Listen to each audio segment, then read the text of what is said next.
Assalamu alaikum wa rahmatullah ta'ala wa barakatuhu. Mes chers frères et sœurs, voilà, je tenais à vous faire part d'un dossier que nous avons eu durant le mois de juillet 2020. Il s'agit du dossier de notre père Ahmida, un homme âgé de 116 ans qui réside au Maroc. Notre père, comme tout le monde le prénomme de par sa gentillesse et sa bonté, se trouve dans une situation d'extrême pauvreté, dépassant même le seuil de la précarité. Il vécut près de 20 ans dans une seule pièce, sans fenêtre, sans eau, sans électricité, ni cuisine, ni toilette, ni salle de bain. Ajouté à cela, ce dernier fut abandonné par ses propres enfants sous prétexte qu'il soit démuni, financièrement et malade. Quel rude quotidien quand viennent se rajouter à la pauvreté, la maladie et la perte de ses enfants. La faim, la fatigue, la maladie, la paralysie, la pauvreté, l'abandon et j'en passe. Autant de mots que le caractérisaient. Étonnamment, notre père a toujours su garder le sourire et transmettre la bonne humeur malgré toutes ces épreuves. Mashallah. Dieu soit loué, une de ses filles, Melika, ne supportant plus de voir son père affaibli par les épreuves de la vie, a su se montrer digne et est restée à ses côtés en partageant avec son père les douleurs de celui-ci, autant physiques que psychologiques. La pauvreté a rendu difficiles les soins qu'elle pouvait procurer à son papa. En effet, ne disposant pas de couches ni d'eau pour le changer, elle s'opérait à le laver plusieurs fois par jour, et cela n'est qu'un exemple. Lorsque j'ai pris connaissance du cas de cette famille, je me suis demandé, mais comment peut-on arriver à laisser notre père démuni et malade dans une situation aussi misérable ? Ses voisins, enfants proches, comment peuvent-ils le laisser ainsi ? N'existe-t-il plus d'humanité en ce monde ? Le monde va-t-il si mal que ça ? Tant de questions que je me suis posées sans trouver une réponse. À partir de cela, j'ai décidé que mon équipe et moi-même allions ouvrir ce dossier avec pour seul objectif d'améliorer son habitat en installant de l'eau, l'électricité, création d'une cuisine, salle de bain et toilettes. Grâce à un appel aux dons et à une grande générosité de votre part, nous avons pu faire appel à une entreprise qui, en peu de temps, a réalisé les travaux. Les salariés de cette même entreprise, subhanallah, touchés par la situation lamentable et la gentillesse de notre père, se sont précipités pour lui acheter des éléments pour combler sa maison. Pendant cette période, notre père était heureux, si heureux qu'il faisait des prières à longueur de journée en faveur de toutes les personnes qui ont contribué à ce qu'il puisse finir ses jours en paix.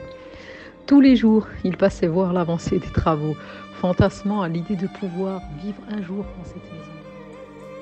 Suite à cela, notre père nous a écrit un courrier de remerciement à l'association Miséricorde pour tous de Mulhouse, ainsi qu'à tous les participants. Je vous laisse avec le courrier. Bismillahirrahmanirrahim. إلى السيدة المكرمة آسيا، السادة المحسنون والسادة الوسطاء. الموضوع: رسالة استرحام. في وعاء من الألم والأسى والأسف والحزن غطست ريشتي لأخط بدموع عيناي اللتان هنهكهما المرض والبكاء حتى جف بصيصهما. هذه الرسالة معبرا فيها عن عميق فرحي ومشاعر الارتياح التي راودتني بعد أن قمتم بمساعدتي ومؤازرتي وإنقاذي من هذا العذاب الأليم المتجدد. إنني يا ابنتي في مقام والدك شافاه الله وعافاه وأقعد وساده وألبسه ثوب الصحة والعافية. أقمت نفسي مقام الداعي إلى الله منقطع التوسل بأن يحفظك ويعلي مقامك ويشد أزرك بكل من ساهم في فعل هذا الخير. إن الله تعالى يرى كل شيء، يرى كل ما فعلتموه من أجلي. إنني رغم المرض رغم الألم أحرك عيناي أهمس إلى الله بروح قلبي وأخبر بأن هناك أشخاص ساعدوني وأنقذوني، فيا رب اكتب لهم في جنتك قصورا لا بنيتها لأحد من قبلهم ولا من بعدهم. أسأل الله العظيم ورب العرش الكريم أن يمن عليكم بكل ما تمنته أنفسكم وأن يحفظكم خير الحفظ، والله وليكم ولله الحمد والشكر من قبل ومن بعد. وحرر بسيدي بنور أغسطس بتاريخ 18/8/2020. Un beau jour, il passa visiter la maison avec sa chaise roulante quand tout à coup, un mulet arrive à toute vitesse et se dirige vers lui en le faisant tomber par terre. Une douleur vive s'empara de lui. Il passa la nuit à hurler de douleur. Sa fille à son chevet, démunie face à une telle situation, se releva d'un pas déterminé pour saisir le téléphone et nous appeler. Une main tira sa robe et l'en empêcha. C'était notre père. Embarrassé d'avoir fait appel à nos soins, ne put s'empêcher de la retenir de le faire à nouveau. Melika, ne supportant plus les cris de douleur de son père toutes les nuits, nous a tout de même appelés pour sauver son père. Apprenant cela, il fut conduit immédiatement à la clinique de Casa en ambulance. Le diagnostic démontrait qu'il avait une double fracture au niveau de sa jambe. Il se fit donc opérer urgemment. Dieu soit loué, ce fut une réussite. Avant l'intervention, pendant et après dans la salle de réveil, notre frère n'a pas arrêté, subhanallah, de réciter le Coran et de faire des prières à ses bien-aimés donateurs. Il ne se passait pas un jour où il ne faisait pas des invocations à tous ceux qui ont participé. Comme je vous le disais tout à l'heure, notre père a toujours eu la réputation de quelqu'un de très souriant, aimable, sage, qui inspire la gentillesse. Le personnel médical a su immédiatement voir ses qualités en lui et ont beaucoup rigolé grâce à lui. Et ce, malgré le contexte dans lequel il était, car au fond, notre père était un homme heureux. Il fut soulagé aussi pour sa fille. L'idée de voir quitter ce monde et la laisser sans endroit où vivre était pour lui un véritable poids qui pesait sur sa conscience au quotidien. Melika et son père se sentaient revivre à nouveau malgré la situation. À notre grand désarroi, pendant qu'il se soignait à la clinique, courant septembre 2020, notre père rendit l'âme. Allah yarhamou. Son décès a eu un impact très fort pour moi, notre équipe, les salariés de l'entreprise de construction et les soignants avec qui il rigolait. C'est comme si nous avions perdu notre propre père. Le chirurgien présent sur place nous remit un courrier que M. Ahmida avait écrit une trentaine de minutes avant de quitter ce monde. Subhanallah al-Ali al-Azim. Je vous laisse écouter le courrier, lire le courrier.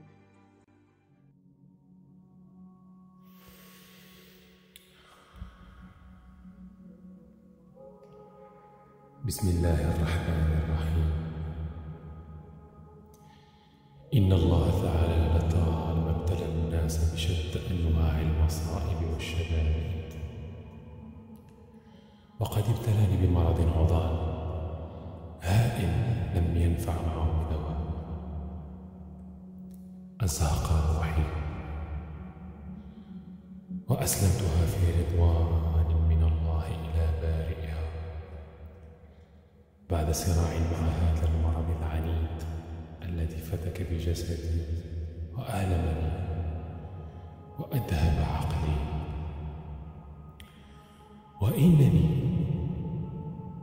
وإنني إذ أحمد الله على كل حال أرفع أكفي إلى الله تعالى وأدعو من كل قلبي أن يحفظ ثم يحفظ السيدة آسيا وكافة المحسنين، وأن يحيطهم برضاه ويشملهم بحفظه أينما حلوا وارتحلوا. وبهذه المناسبة فإنني أوجه نداء ورجاء منقطعا إلى ابنتي آسيا بأن تعتني بابنتي وأن لا تتخلى عنها، وأقول: ابنتي آسيا، إن ابنتي أمانة في عنقك إلى يوم الدين. من السيد أحمد.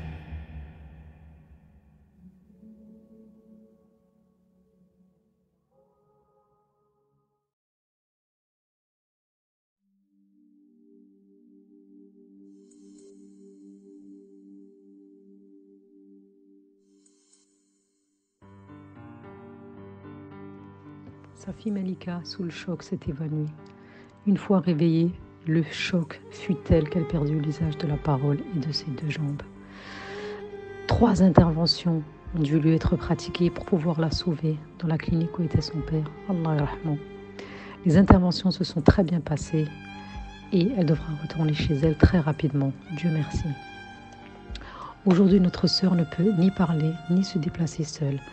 Après examen de sa situation, nous avons jugé opportun que de lui trouver une aide-soignante qui pourra s'occuper d'elle à son tour, comme elle l'avait si bien fait pour son père. Allah yarhamou. Chers frères, chères sœurs, rendons l'appareil à cette femme qui s'est battue corps et âme pour la vie de son père. Ne l'abandonnons pas maintenant, pas si proche de l'image que son père avait d'elle avant de partir, celle d'une femme heureuse dans une maison aux normes. Une pensée à notre père Ahmida. Nous te retrouverons sans doute bientôt, mon père. Je souhaiterais qu'avec moi, vous m'aidiez, bi'idnillah, à honorer la mémoire de son père, qui nous a laissé un écrit en tant que testament pour nous, afin que nous puissions aider sa fille. Nous aurions besoin de environ 120 € tous les mois pour pouvoir payer quelqu'un qui s'occupe d'elle. Nous ne parlons ni de la nourriture, ni des médicaments, ni des couches, mais uniquement qu'une personne puisse venir s'occuper d'elle. Vous pouvez donner peu importe le montant. L'essentiel, c'est d'y participer, même avec 1 €, 5 € par mois. Nous réunirons toutes les sommes pour en faire un don fixe que nous enverrons à Malika, Inch'Allah. Les médecins sont unanimes, elle recouvrira avec le temps la parole et l'usage de ses jambes. Mais en attendant, nous devons être là pour elle, comme nous a demandé son père, Allah yarhamou. Encore une fois, merci à vous tous qui avez participé à cet élan de générosité. Vous ne pouvez pas imaginer la joie que vous avez mis dans le cœur de ce pauvre monsieur âgé de 116 ans. Il était tellement heureux, subhanallah. Puisse Allah subhanahu wa ta'ala lui faire miséricorde, lui ouvrir les portes de son paradis et qu'il soit heureux là où il est. Merci à vous tous. Barakallahu fikum. Salam alaikum.